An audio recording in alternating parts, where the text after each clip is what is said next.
बिस्मिल्लाहिर्रहमानिर्रहीम। जश्न जॉन एलिया में हमारा आज का ये सेशन मासिर उर्दू गज़ल के हवाले से है। मैं यहाँ पर मौजूद अहबाब को मैं शाहिद बिलाल आपको खुश आमदीद कहता हूँ। तो सबसे पहले आज के सेशन में जो पैनलिस्ट हैं उनको मैं दावत दूँगा, एक एक करके वो स्टेज पे तशरीफ़ लाएँ। सबसे पहले हमारे साथ आज के सेशन में कोशिश की गई है कि हमारे सामने एक उर्दू के मोतबर नक़ाद वो क्या सोचते हैं मासिर उर्दू गज़ल के बारे में, और उसके साथ हमारे साथ दो मोतबर शायर, उर्दू गज़ल के मोतबर शायर भी मौजूद हैं। तो हम एक किस्म का डायलॉग करेंगे, गुफ्तगू करेंगे और मासिर उर्दू गज़ल के मुख्तलिफ़ जहतों को समझने की कोशिश करेंगे। सबसे पहले मैं दरख्वास्त गुज़ार हूँ अदनान बशीर से कि वो तशरीफ़ लाएँ। डॉक्टर अदनान बशीर। ग़ज़ाला ने गज़ल मुहतात रहना, छुपे बैठे हैं तीर अंदाज मुझ में।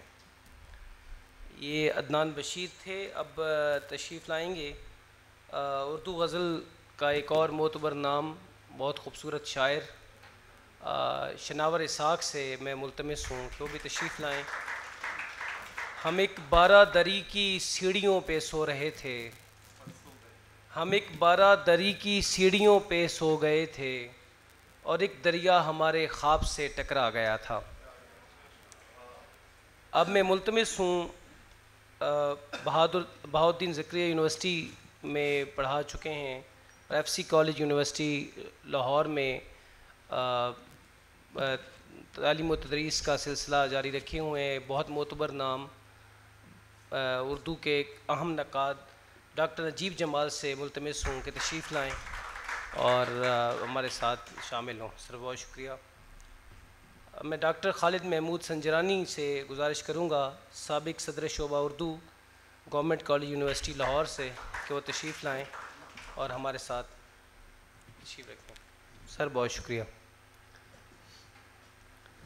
उर्दू गज़ल के बारे में बात शुरू करते हुए जो शिकवा गालिब ने तंगनाए गज़ल का किया था और अपने बयान को वसअत देने में उन्हें एक हिचकिचाहट महसूस हुई थी।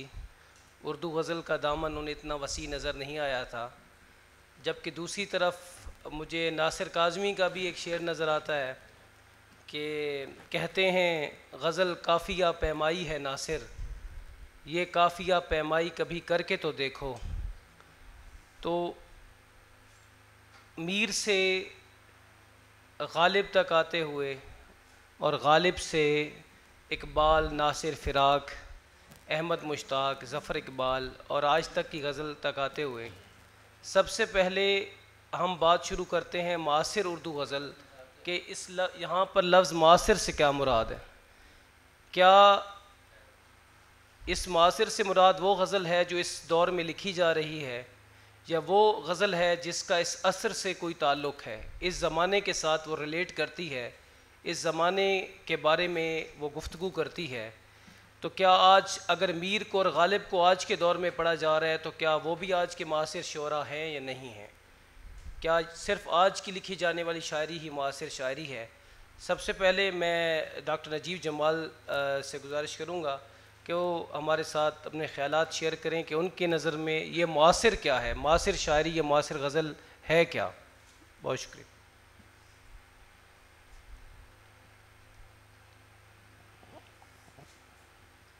बहुत शुक्रिया।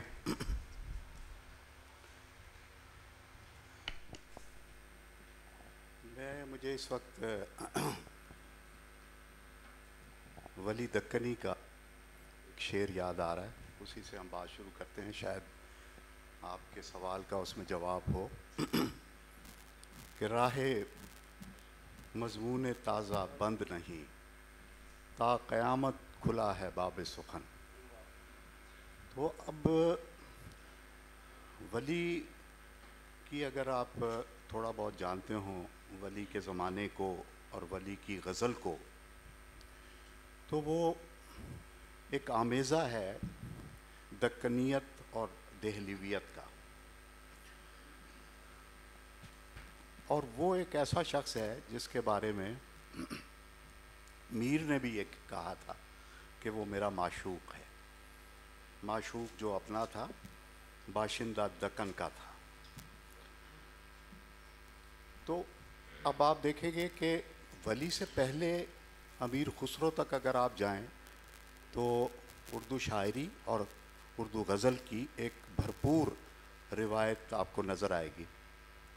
लेकिन वली उस रिवायत से निकलकर इस तरह सामने आकर खड़ा हो जाता है कि हमारे मौलाना मोहम्मद हुसैन आज़ाद भी चूक गए और उन्होंने उसको बाबा आदम करार दे दिया। एक मानों में वो बाबा आदम भी है कि उसने उर्दू गज़ल को जो आहंग, जो लहजा, जो लफ्ज़ियात उसने दी, वो फिर उर्दू गज़ल की रिवायत में ढलती चली गई। और वही रिवायत जो है, अगरचे बहुत बीच में कुछ सख्त मकामात आए और इल्हाम गोई का एक सिलसिला शुरू हो गया, लेकिन वही रिवायत जो वली की थी उसे फिर मीर, सौदा और मुसफ़ी इन लोगों ने उसको ज़िंदा किया। तो ये अपने दौर के जदीद शायर थे। और अपने दौर के क्या जदीद शायर थे, हर ज़माना ज़माना है मीर साहब का। तो वो ज़माना जो है वो आज तक ख़त्म नहीं हुआ, उसी तरह से वो ज़माना मौजूद है। हम अगर ये कहें कि हम आज भी मीर के ज़माने में ज़िंदा हैं तो शायद कुछ गलत ना होगा, क्योंकि मीर ने वो सब बातें की हैं जो आज भी हमारे ज़माने पर मुंतबिक होती हैं, हमारे हालात पर मुंतबिक होती हैं, हमारे जो मुख्तलिफ़ आशोब हैं ज़िंदगी के, उन पर वो सब मुंतबिक होती हैं।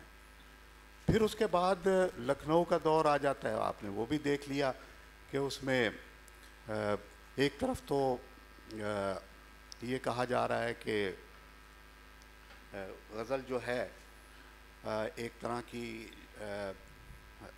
मानी आफरीनी है और एक तरह की लफ्ज़ पैमाई है। दोनों बातें हमें साथ साथ नज़र आ रही हैं। एक तरफ तो बंदिश अल्फाज की बात हो रही है कि वो जड़ने में नगो किसी सूरत पैदा करते हैं, दूसरी तरफ ये भी वही शायर ये भी कहता है कि अपने हर शेर में है मानिए तहदार आतिश, वो समझते हैं जो कुछ फ़हम व ज़का रखते हैं। तो ये भी कैफियत। फिर उसके बाद गालिब का ज़माना आ जाता है, उससे जदीद ज़माना गज़ल का और गज़ल की बहार का तो शायद इससे पहले कोई था नहीं।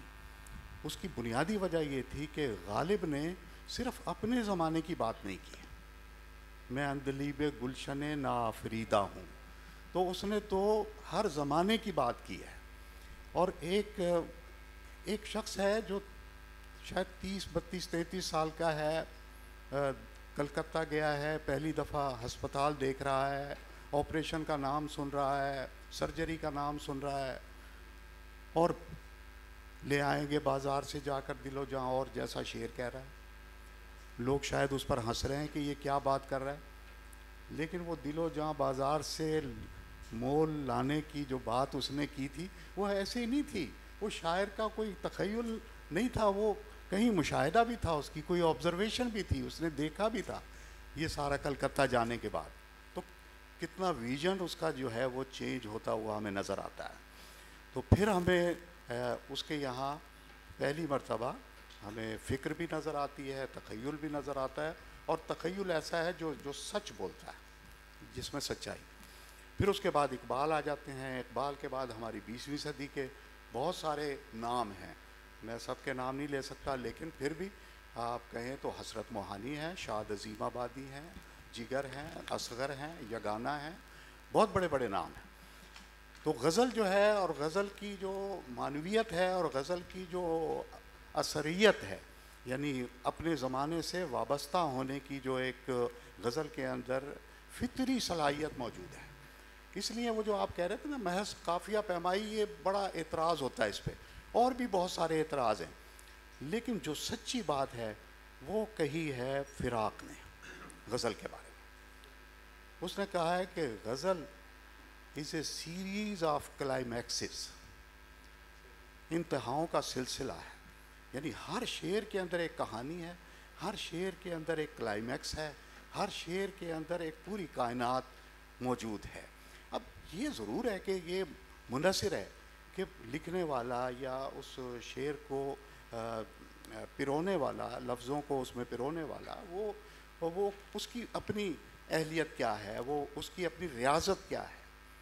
तो जो वहशत कलकत्वी का शेर है कि फ़रोग़ तबा खुदा दाद है मगर वहशत, रियाज कम ना किया हमने कस्बे फ़न के लिए। तो रियाज जो है वो भी एक बड़ी अहम बात है। मेरे सामने ग़ुलाम हुसैन साजिद, आज हमारी उर्दू गज़ल के बिल्कुल जदीद शायर हैं, शनावर बैठे हुए हैं। तो ये सब लोग जो हैं इन्होंने एक सलीक़ा सीखा है, और ये सलीक़ा खुद ब खुद नहीं आता, ये कहीं कहीं एक सिलसिला होता है, कहीं एक रिवायत होती है, कहीं एक ट्रेडिशन होती है, उससे जुड़ना पड़ता है। अगर आप ये कहें कि मैं किसी रिवायत को नहीं मानता तो वो बड़ी गलत बात है। हमारे दौर का सबसे बड़ा नक़ाद जो है वो समझा जाता है टी.एस. इलियट को। उसने एक बड़े कमाल की बात की है, मैं उसी पर बात करता हूँ, आप दूसरों से भी बात कीजिए। उसने ये कहा है कि जो बड़ी शायरी है वो रिवायत और इनफरादी तजुर्बे के इम्तिजाज से पैदा होती है। यानी महज इनफरादी तजुर्बा काफ़ी नहीं है या महज रिवायत काफ़ी नहीं है, दोनों का इम्तिजाज। और ज़ाहिर है कि जब वो इम्तिजाज होता है, मगर इसमें आप रिवायत की भी तारीफ़ कर सकते हैं कि रिवायत क्या है, आप इनफरादी तजुर्बे की भी तारीफ़ कर सकते हैं कि इनफरादी तजुर्बा क्या है।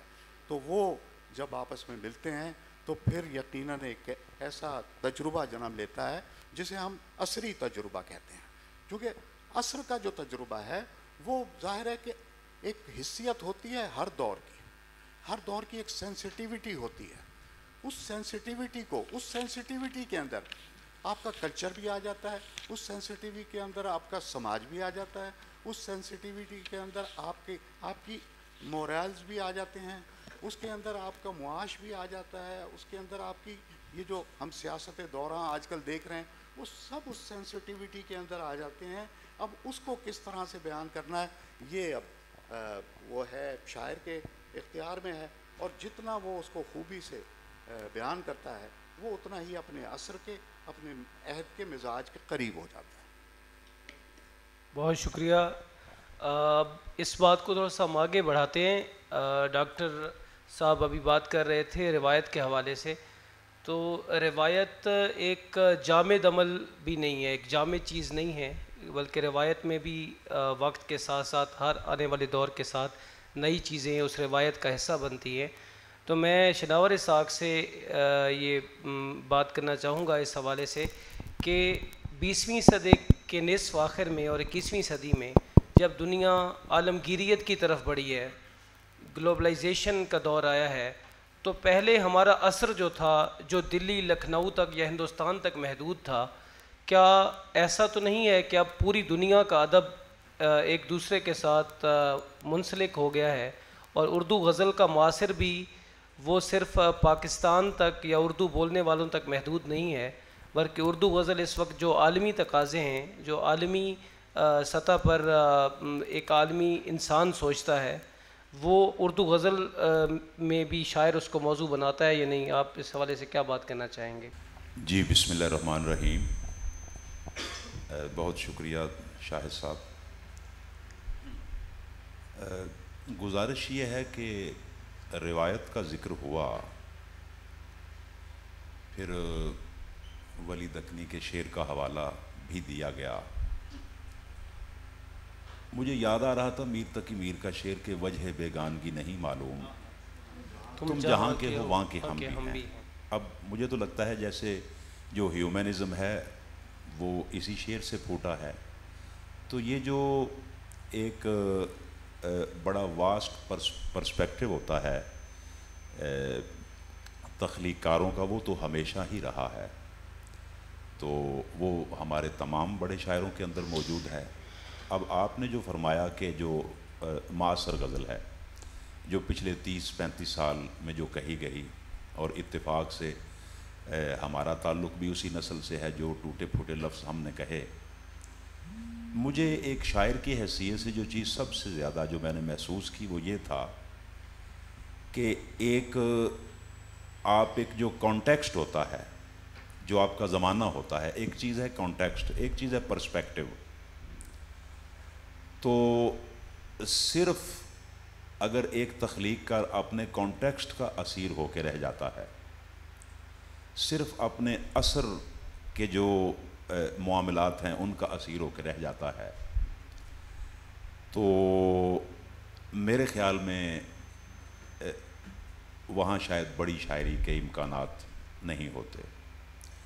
ये वेव्स होती हैं जो आती जाती रहती हैं। जैसे हम अगर तारीख़ में देखें तो पहले एम्पीरियलिज़म था, उसके बाद डिक्टेटरशिप आई, बादशाहत का निज़ाम था, डिक्टेटरशिप थी, अब डेमोक्रेसी है। हम जैसे मुल्कों में अभी भी हम जो है ना वो, अब उस ज़माने की जो शायरी है और हमारे ज़माने की जो शायरी है, तो ज़ाहिर है जो इस्तारे हैं या अलामतें हैं, लफ्ज़ियात हैं, उनमें तो फ़र्क आ सकता है। जैसे मीर की गज़ल है, जिस सर को गुरूर आज है यहाँ ताजवरी का, कल उस पर यही शोर है फिर नोहागरी का। अब मीर 1723 में पैदा हुए, 1810 में उनका इंतकाल हुआ, तो वो ज़माना तो ताजवरों का था, चुनाचे वो सरों पे ताज भी पहनने का ज़माना था। लेकिन आज का जो ज़माना है, ज़ाहिर है उसकी जो लफ्ज़ियात हैं वो अलग होंगी। दो बड़े वाक़यात हुए हमारे अपने पर्सपेक्टिव में, हमारे अपने कॉन्टेक्स्ट में। एक तो जो अमेरिका का इराक़ पर हमला था, और दूसरा जो अमेरिका ने अफ़गानिस्तान के ऊपर जो जारहियत की, जिसकी बैक पे ये रशिया का अफ़गानिस्तान में दाखिल होना और उसका इनखिला और उसमें हमारा किरदार सारा, तो एक पूरी नस्ल को इस सारे सिनेरियो ने मुतासर किया। हम बड़ी आसानी के साथ उन चीज़ों को निशानजद कर सकते हैं। और मुझे तो कभी कभी ये भी महसूस होता है कि शायद जो हमारी तख्लीकियत थी उसे इस कॉन्टेक्स्ट ने आलूदा किया। जो शायद हमें लिखना था, हमने वो नहीं लिखा, कुछ और हमसे लिखा गया है। और हम इस अहद की नज़म पढ़ें और गज़ल पढ़ें तो उस पर ये तमाम चीज़ें, जिनमें सारफियत भी है, जिनमें ये जो आइडियालॉजी की मकारियाँ हैं वो भी है, जिनमें कैपिटलिज़म के जो भी भयानक ये असालीब हैं दुनिया पर कब्ज़ा करने के, अगरचे अब वो जो भी हथकंडे हैं उनको हमारे जो दानश्वर हैं, एडवर्ड सईद से लेकर अरुणधती राय तक, और हमारे पाकिस्तान में भी मतलब नासिर अब्बास नैयर साहब हैं, हिंदुस्तान में भी, मतलब ये है कि इन्होंने उसको बेनकाब तो किया है। पोस्ट कॉलोनियल स्टडीज़ हो रही हैं तो वो सारा कुछ, लेकिन ये है कि ये सारी चीज़ें अगर एक शायर नज़म का हो या गज़ल का हो, उसके ज़ाहिर ज़हन में होंगी तो वो एक ज़रा वास्ट पर्सपेक्टिव में कर सकता है। और फिर क्या ये जो सारा कुछ है उसका क्रिएटिव सेल्फ इसको सहार सकता है या नहीं। तो ये सारी इन चीज़ों के बारे में को मद्देनज़र रखते हुए जो मासर गज़ल है, जिसमें मैं समझता हूँ शाहीन अब्बास हैं जो हमारे हम असरों में हैं, इदरीस बाबर हैं, अदनान बशीर साहब मेरे पास बैठे हुए हैं, जुल्फ़िकार आदिल हैं, और जो कुछ नए हमारे लिखे सईद शारिक हैं, आमद जहांगीर बैठे हुए हैं, ज़िया मज़कूर हैं। तो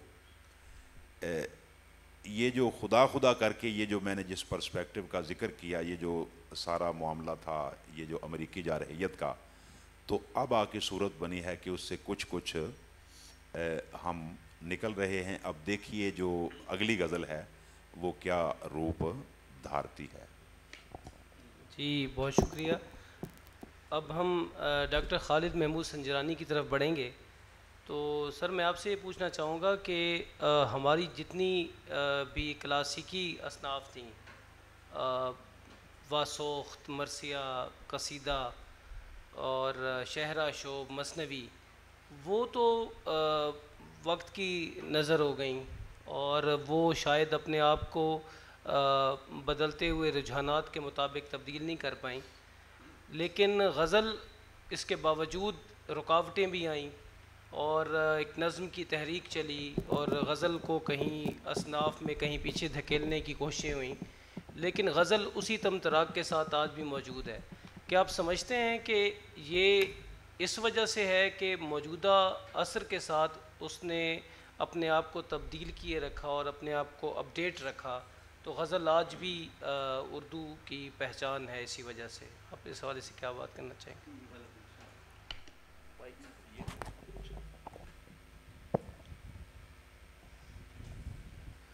इसका मुख्तसर मैं जवाब दूंगा, तफसील में नहीं जाना चाहूँगा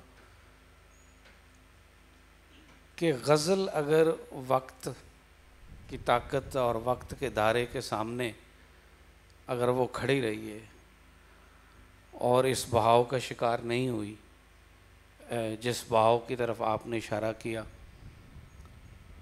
तो उसकी वजूहात मुख्तलिफ जन हो सकती हैं, उसकी ताबीरात मुख्तलिफ हो सकती हैं। लेकिन अदब के एक तालिब इल्म के तौर पर जो मैं महसूस करता हूँ वो मैं बता सकता हूँ।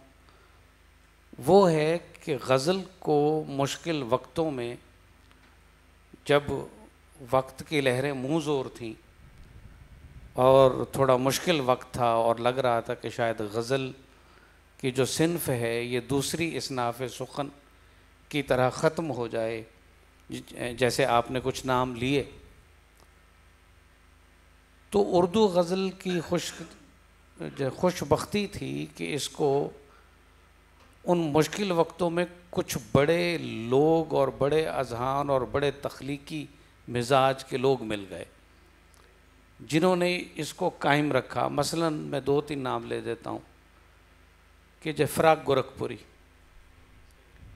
उसके बाद नासिर काज़मी, जो जदीद नज़्म का एक दौर फैज़ साहब का या राशिद का या ये जो एक चल रहा था और ख़ास तौर पे इकबाल के बाद, तो उस वक़्त ये कुछ बड़े अज़हान थे और बड़े तख्लीकी मिजाज के लोग थे कि जो गज़ल के और नज़दीक थे। एक तो वजह, अगर गज़ल यानी यहाँ तक आई है सफ़र करके, तो उस मुश्किल वक्तों में कुछ कश्तियाँ चलाने वाले, नासिर काज़मी ने कहा था क्या हुए, तो वो गज़ल के बारे में हम नहीं कह सकते कि क्या हुए।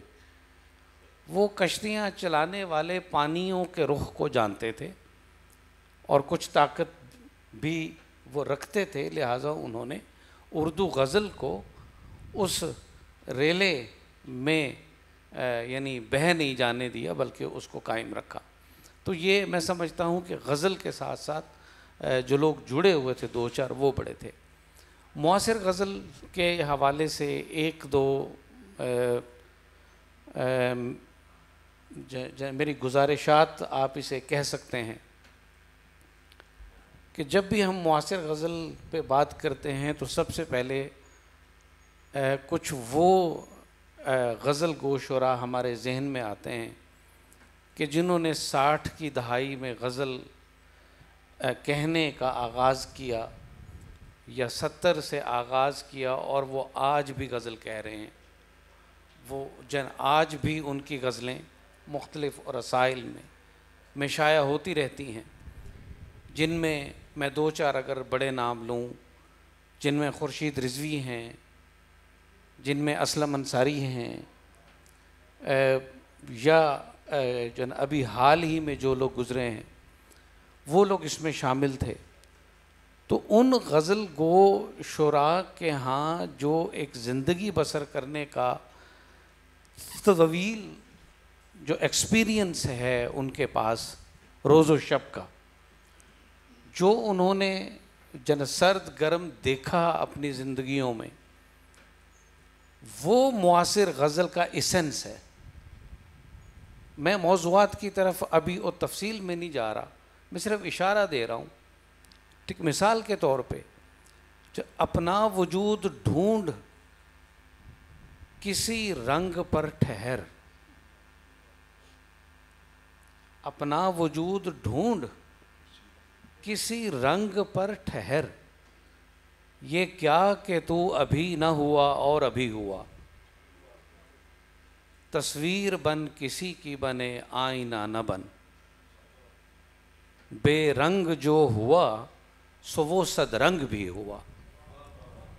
अब मुआसिर गज़ल का ये जो लहजा है और ये जो दानाई है जो दो मिसरों में आ गई है, उसके लिए कोई तवील नज़म की ज़रूरत नहीं पड़ी।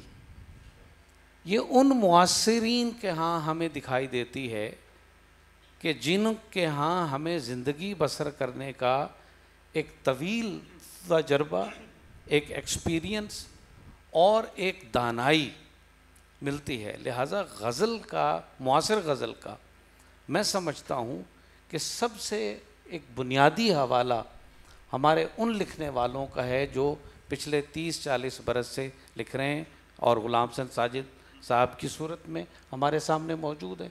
वो पूरी असातीरी गज़ल इनकी एक पहचान है। शेड्स तो मुआसिर गज़ल के बहुत सारे हैं। मैं इस मुख्तसर वक्त में जो हमारे नौजवान बैठे हैं उनके लिए मुआसिर गज़ल का सिर्फ ये एक शेड रख सकता हूँ कि मौजूदा दौर में जो रसायल छप रहे हैं, उन रसायल में जो गज़लें शाया हो रही हैं, आप उनसे अपना रब्त ज़रूर रखिए। उनमें हमारे जो सीनियर शोरा लिख रहे हैं, जो गज़ल लिख रहे हैं, मैंने अभी 2 शेर पढ़े हैं, ये मेरे पास पूरा मज़मून है, मैं इसमें से बाकी मज़ामीन पढ़ सकता हूँ लेकिन वक्त कम है। तो आप लोग उन रसायल को जो आज शाया हो रहे हैं, उन शोरा को भी उसमें देखिए कि जो पिछले 30-40 बरस है उनकी ज़िंदगी का एक पूरा सफ़र है जो उन्होंने एक गैर मामूली तख्लीकी आहंग के साथ आज जो है हमारे सामने पेश किया। बहुत शुक्रिया। अब हम डॉक्टर अदनान बशीर की तरफ बढ़ते हैं।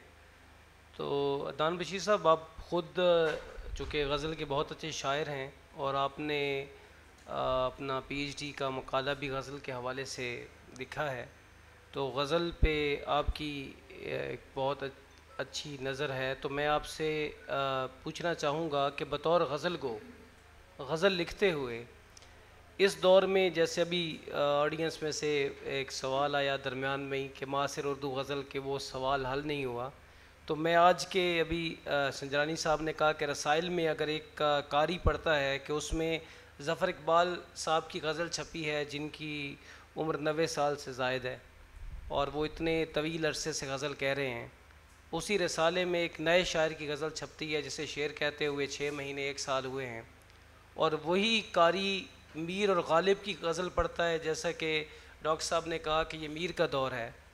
तो आप इसमें से बतौर मॉडल किस गज़ल को सामने रख के मासिर गज़ल समझते हैं और उसको अपने सामने एक मेयार तय करके आप गज़ल कहते हैं?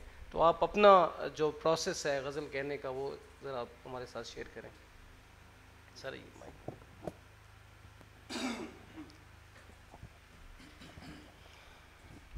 बिस्मिल्लाह। सवाल का जवाब तो शायद अब भी हल ना हो पाए, वो गुनूदगी और किसी और अमल में है। बहरहाल जो आपने कहा वो सो रहे हैं, आप आराम से जी बिस्मिल्लाह। मैं इसलिए ज़्यादा तो आपके इस सवाल से कि रसाइल में छपना या एक ही वक्त में, इस एक छत के नीचे निस्फ सदी से ज़ायद की गज़ल का सफ़र मौजूद है। हिंदुस्तान से एक रिसाला छपा और नई पाकिस्तानी गज़ल, नए दस्तखत जब पाकिस्तान में 83 के करीब छपी, तो 81 में उस किताब का इंतसाब बहुत दिलचस्प है कि एक रिसाले में वो इंतखाब हिंदुस्तान से शाहिद माहली साहब ने छापा और फिर बाद में उनकी बेगम निशात फ़ातिमा के उसकी मुदव्विन के तौर पर वो छप गया। ग़ुलाम हसन साजिद साहब मौजूद हैं यहाँ पर, इन्होंने वो इंतखाब किया था, मोहम्मद खालिद साहब इनके साथ मौजूद थे। 12 के करीब ये शायर थे और ये वो गज़ल थी जिसकी तरफ संजरानी साहब ने इशारा किया कि ये असातीरी गज़ल का सफ़र था। फिर दूसरा एक और बड़ा सफ़र कि रसाइल में छपने वाला कलाम डॉक्टर इशफाक विरक साहब ने इकट्ठा किया और गज़लाबाद के उन्वान तले छाप दिया। शनावर इसहाक साहब का वो शेर कि अब तो वो नस्ल भी मादूम हुई जाती है जो बताती थी फसादात से पहले क्या था। तो एक नस्ल वो थी जो फसादात से पहले क्या था वो बताती थी, और एक नस्ल वो जिसने उनसे सुना था। और तीसरा सफ़र अहमद जहांगीर तक का कि जिन्होंने 21वीं सदी की दूसरी दहाई में हमारे सामने आए। हो सकता है बहुत पहले से शायरी कर रहे हों ये, लेकिन जो मैं कहना चाह रहा हूँ, मैंने कुछ चीज़ें मारूज़ात लिखे हैं ताकि मैं यकसुई के साथ बयान कर दूँ कि मेरे ख्याल में हम असर कौन होता है या मुआसरियत क्या है और गज़ल के वो मोड़ क्या है।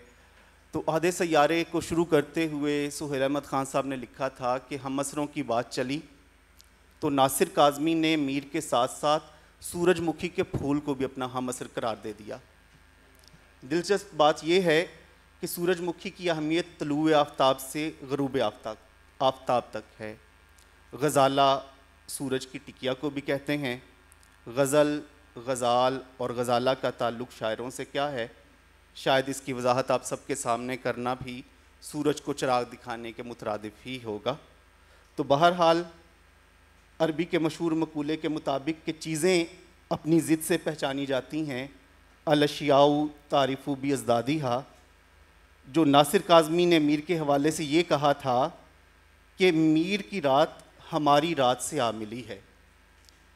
एक तरफ तो वो सूरज की गर्मी मौजूद है, तपिश मौजूद है, धूप मौजूद है, और ये वो रात है जिसमें काफ़िलों के काफ़िले गुम होते चले जा रहे हैं। जहाँ सूरज निकलता भी था तो उजाला दाग दाग और सहर शब गुजीदा थी। सूरह शोरा में शायरों के हवाले से इरशाद है कि अलम तरान्नाहुम फ़ी कुल्ली वादिन यहीमून, क्या आपने नहीं देखा कि शायर एक एक बयाबान में सर टकराते फिरते हैं। जब इसका तर्जमा एक शायर ने किया कंजुल ईमान में, तो वो इस तरह करते हैं, क्या तुमने ना देखा कि वो हर नाले में सरगर्दां फिरते हैं। एक शायर के तर्जमे को भी और वादी में सर टकराने को भी देखें तो यहीमून का हीम ऊँट की एक बीमारी है जिसमें सूरजमुखी की तरह ऊँट भी दीवानगी के आलम में बस सूरज को ही देखे चला जाता है और उसकी प्यास दरियाओं से भी नहीं बुझती। हमारे अहद के सीनियर शायर अतीक जिलानी फरमाते हैं कि मेरी प्यास नहीं बुझती यारो, दरिया देना दरिया देना। शायर भी हर अहद, हर असर, हर ज़माने में सूरजमुखी की तरह दीवानगी के इसी आलम में रहते हैं। नासिर काज़मी ने ही कहा था, जिस धूप की दिल में ठंडक थी वो धूप उसी के साथ गई, इन जलती बलती गलियों में अब खाक उड़ाऊँ किसके लिए। पाकिस्तान की तश्कील उर्दू गज़ल के शोरा के लिए उस सूरज का तलू होना था जिसने अपने सुबह करते ही जहाँ शब गुज़ीदगी का तासुर दिया, वहीं शदीद धूप का इस्तारा भी 47 से 71 तक की गज़ल में और नज़्म दोनों में बहुत शिद्दत से मौजूद रहा। सर पे रहेगी साथ साथ, ज़फ़र इकबाल साहब की गुलाफ्ताब में ये शेर मौजूद है और मीर के शेर से आप सब खुद ही ताल्लुक़ बना लेंगे कि सर पे रहेगी साथ साथ वहम की नरम गर्म धूप, दामने ख़ारज़ार से सब्ज़ाए पायमाल तक। दिल्ली के सब्ज़ाए नौदमीदा के मानिंद पामाल होना या दामने ख़ारज़ार, मैं क्या कहूँ दामने ख़ारज़ार क्या है।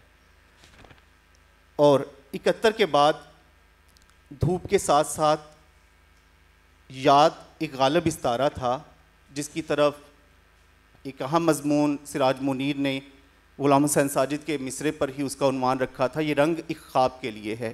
पहले मुआसिर में वो छपा, फिर बैनुल-अक़वामी जो पाकिस्तान के अदीबों की कॉन्फ्रेंस हुई उन्होंने पढ़ा तो उन्होंने कहा हमसे पहले नासिर काज़मी की नस्ल का जो बुनियादी इस्तारा था वो याद का इस्तारा था, और ये जो नस्ल है इसका बुनियादी इस्तारा ख्वाब है। तो 70 की दहाई के शोरा के लिए ये ख्वाब का इस्तारा था और ये ख्वाब की नस्ल थी। धूप और ख्वाब की यकजाई और दूरी, दूसरे किनारे की तलाश में निकलने वाले गुमशुदा सितारे शबीर शाहद के इन अशार में देखी जा सकती है।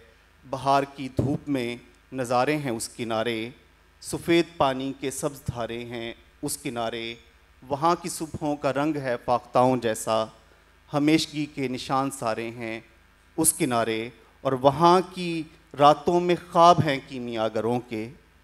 वहाँ की रातों में ख्वाब हैं कीमियागरों के, रवां मेरी रूह के सितारे हैं उस किनारे।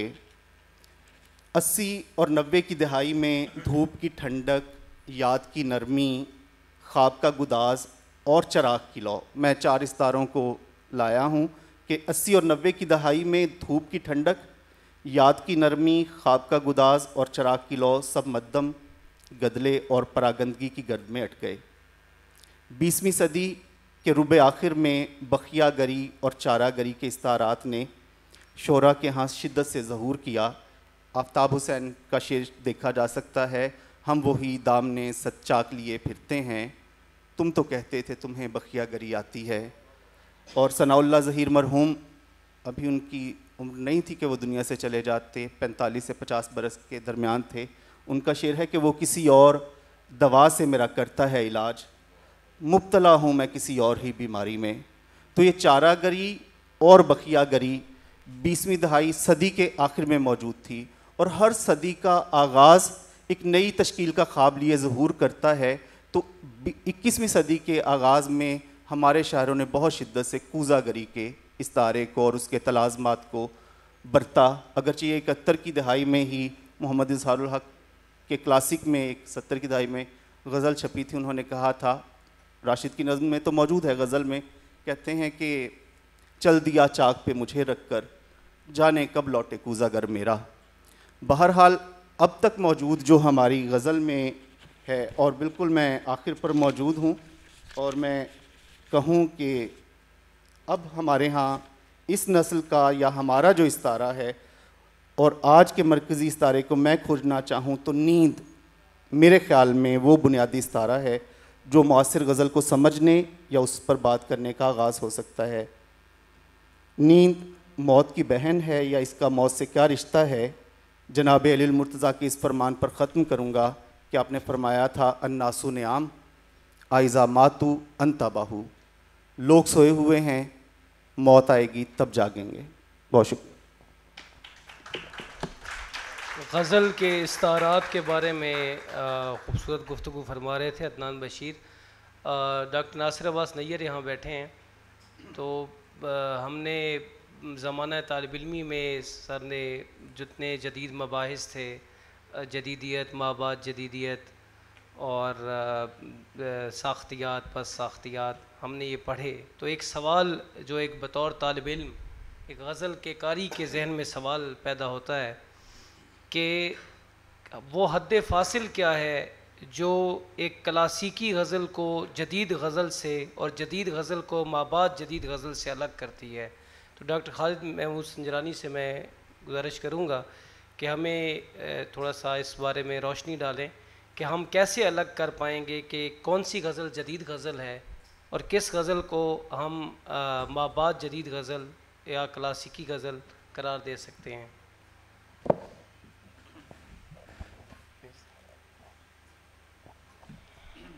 आप खफा ना हो तो ये कहूँ कि छाननी मेरे पास तो कोई है नहीं कि मैं उसमें से छान के अलग अलग करके बता सकूं, लेकिन इसे मुख्तसर तौर पे शायद हम जदीद शऊर के साथ जोड़ सकते हैं कि हमारे समाज में जब चीज़ों के बारे में हमारा शऊर थोड़ा सा मॉडर्न हुआ और चीज़ों को देखने का जो एक अंदाज़ है वो थोड़ा सा उस क्लासिकी नज़र से हट के एक वो नई जो चीज़ें सामने आ रही थी उनकी तरफ जो है ना गया, तो शायद उस समाजी रवैये का असर हमारी गज़ल के मौजू पर भी पड़ा। मिसाल के तौर पे कि पहले जो अंदर एक जंग जारी रहती थी, जो इंसान की जो अंदर एक डायलॉग रहता था, उस डायलॉग का ताल्लुक़ कोई बाहर की दुनिया से शायद कम था। वो गालिब के यहाँ या मीर के यहाँ या दूसरे क्लासिकी जो शुरा हैं वो जो एक ख़ुद कलामी की कैफियत हमें गज़ल में और उन अशार में हमें दिखाई देती है, तो उसका ताल्लुक़ शायद अंदर से जो है ज़्यादा था, बाहर की दुनिया से कम था। जदीद शऊर में ये हुआ कि जो मसले बाहर पैदा हुए, जो जबर बाहर पैदा हुआ, जो नाइंसाफ़ी बाहर नज़र आई, जो उस ज़माने में शायद कम थी, और जो चीज़ें बाहर वो सारी बदली, वो बाहर का पूरा जहान अंदर आ गया। यानी आप इसे एक देवमालाई अंदाज में ले सकते हैं, आप इसको एक यानी मेटाफिज़िक्स के तौर पर ले सकते हैं, जैसे कि जून बदल जाती है किसी की। तो हमारे यहाँ पर मौजू की एक जून बदली, जो क्लासिकी और जदीद शऊर के साथ आप कह सकते हैं। सो जो पिछले 20-30 सालों में जो रसाइल में गज़लें छपी हैं, उन गज़लों का सबसे बड़ा मौजू है तो अंदर का, लेकिन वो अंदर ज़ाती नौइयत का नहीं है। वो जो अंदर की बेचैनी है, अंदर की बेआरामी है, या अंदर की तकलीफ़ है, उस तकलीफ़ का मुहर्रिक वो ज़ाती नहीं है, वो इज्तमाई है, वो बाहर का है। और ये वही शऊर है कि बाहर की दुनिया जब बदली है और एक शऊर बदला है, तो फिर उसका एक असर हमारी मुआसिर गज़ल पर भी जना पड़ा है। सर शुक्रिया। मैंने ये सवाल इसी वजह से पूछा था, यानी कि ये बात तय हो गई कि ये मुमकिन है कि इस दौर में एक शायर जो शेर कह रहा हो। आपका सवाल अच्छा है जी, मैं ये वाज़े करना चाहूँगा कि इस दौर में जो शायर शेर कह रहा हो और वो जदीद शऊर के साथ वाबस्ता नहीं है, तो वो जदीद शायरी उसको नहीं कही जा सकती, मासिर गज़ल भी उसको नहीं कहा जा सकता अगर वो मासिर शऊर के साथ वो वाबस्ता नहीं है वो ख़याल। मैं डॉक्टर साहब से, डॉक्टर जीव जमाल से आखिर में एक सवाल करना चाहूँगा कि हमारे यहाँ जब नई नज़्म ने जन्म लिया तो एक चीज़ बहुत ज़्यादा महसूस की गई कि नज़्म में एम्बिग्विटी बहुत ज़्यादा हमें नज़र आई कि मीरा जी से लेकर एक रवायत है जिसमें नज़्म की तफ़हीम कारी के लिए बहुत मुश्किल हो जाती है। अभी वही सिलसिला हमें गज़ल में, जदीद गज़ल में अच्छे गज़ल गो शुरा के यहाँ भी नज़र आता है कि वो गज़ल तो मकबूल आम हासिल कर लेती है जिसमें ये एम्बिग्विटी नहीं है और बिल्कुल एक गहरापन है और वन साइडेडनेस उसमें नज़र आती है। लेकिन वो नज़र जिसमें तहदारी है, तो उस गज़ल को कबूलियत नहीं है इस दौर में। लेकिन उसके साथ साथ जो अच्छा शायर गज़ल कह रहा है, तो लाजमी नहीं है कि ये तहदारी किसी मानी को भी जन्म दे, बल्कि बाज़ औक़ात हमें सिर्फ मामला एम्बिग्विटी की तरफ, इबहाम की तरफ जाता नज़र आता है। तो आपके ख़्याल में, मैंने बहुत सारे शुरा की गज़लों को पढ़ा जिनकी 20-20, 30-30 किताबें हैं, लेकिन उनमें कोई एक शेर भी ऐसा नज़र नहीं आया कि वो शेर मुतासिर एक फ़िज़ा, अच्छा मैं इसको सर इस तरह क्लियर करूँगा कि वो फ़िज़ा तो कायम करते हैं, लेकिन एक जहान मानी हमारे सामने नज़र नहीं आता जिससे कोई नताइज, कुछ ख़यालात पैदा हों, कोई समझ आए कि वो शायर क्या कहना चाहता है।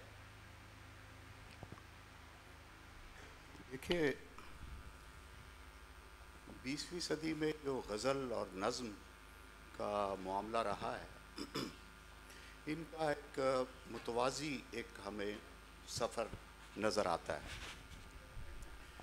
इत्तेफाक ऐसा था कि जो नज़्म हमारे यहाँ यानी मुर्रा के बाद लिखी गई, मुर्रा नज़्म के बाद, मुर्रा नज़्म में भी और फिर आज़ाद नज़्म जो लिखी गई, बेशतर मगरबी जो असरात थे मुख्तलिफ़ तहरीकों के या रुझानात के, उन असरात के ज़ेर असर लिखी गई। यानी अगर हम मीरा जी की बात करें या हम राशिद की बात करें, तो आप देखेंगे कि ये इन लोगों के यहाँ आपको तजुर्बे मिलते हैं और ख़ास तौर से अलामत निगारी जो है वो इनकी नज़मों का एक बुनियादी जौहर है। अब ये अलामत निगारी कहाँ से आई है हमारे यहाँ? तो गज़ल में तो रमज़ियत है, ईमाइयत है, लेकिन उस तरह की अलामत जैसी हमारी उर्दू नज़्म के अंदर मिलती है, उस तरह की अलामत हमें गज़ल में नहीं मिलती। गज़ल में अगर बहुत उम्दा शेर आपको मिलेगा तो उसमें इस्तिआरे की कारफरमाई आपको नज़र आएगी। असलम अंसारी का एक बड़ा अच्छा शेर है कि चलो कि उससे कोई बात साफ साफ करें कि भेद खुल ही गए अब तो इस्तिआरों के। तो गज़ल तो अपने इस्तिआरों के भी भेद खोल देती है, मगर नज़मों के अंदर जो अलामत आई है मगरिब से, बाज़ बहुत पेचीदा अलामतें थी, उनको समझने में, उनकी तफ़हीम में हमें बहुत वक्त लगा। और इसीलिए उर्दू जो हमारी आज़ाद नज़्म थी बहुत जल्द पॉपुलर नहीं हुई है। इस पर बहुत से एतराज़ात भी हुए और इसको मुझे याद है यगाना जो है इस पर जापानी माल की भक्ति कसा करते थे उर्दू नज़्म पे। लेकिन फिर उर्दू नज़्म ने अपने आप को मनवाया जब अलामतें खुलने लगीं और अलामतें हमें समझ आने लगीं। और ये महज अलामत का मामला नहीं था, मगरिब से बहुत सारे रुझानात जो हैं वो हमारे यहाँ आए हैं। मसलन जदीदियत एक बहुत बड़ी फ़िक्र है मगरिब की, और जदीदियत के ज़रिए से हमारे यहाँ एग्जिस्टेंशलिज़म का तसव्वुर जो है वो हमारी शायरी में, गज़ल में भी मिलता है, लेकिन आपको नज़्म के अंदर वो बहुत मज़बूत हवाला नज़र आता है। तो ये तो एक सूरत थी। अब गज़ल की बात हम करते हैं, मुआसिर गज़ल की, कि हमारी जो गज़ल थी इसने कुछ चीज़ों का ज़रूर अपने बदलते हुए तकाज़ों के मुताबिक कुछ चीज़ों का इंतखाब किया है। मसलन कल मैंने मुसफ़ी का एक जगह शेर सुनाया था कि मुसफ़ी शब जो चुप तो बैठा था, मुसफ़ी शब जो चुप तो बैठा था, क्या तुझे कुछ मलाल था, क्या था। अच्छा, इसी शेर को, बिल्कुल इसी मजमून को जॉन साहब ने बयान किया है, ख़ुद को तबाह कर लिया और मलाल भी नहीं। अब बज़ाहिर तो ये लगता है कि जैसे वो मलाल ना होने की बात कर रहा है, लेकिन अगर आप इस शेर के अंदर उतर के देखें तो इसी में मलाल का सारा दुख और मलाल का सारी तासीर इस शेर के अंदर मौजूद है। तो क्या है? एक तरह से इनकार है। हमारे नासिर साहब यहाँ बैठे हुए हैं, उसके लिए सही लफ्ज़ है शायद इफ्तराक, कि इनकार है। इनकार क्या है? कि हमारी जो नस्ल है, हमारा जो ज़माना है, वो चीज़ों को आसानी से कबूल नहीं करता। वो पहले परखता है उसको, पहले जांचता है उसको, उसका तजुर्बा करता है और राय देने में उजलत से काम नहीं लेता।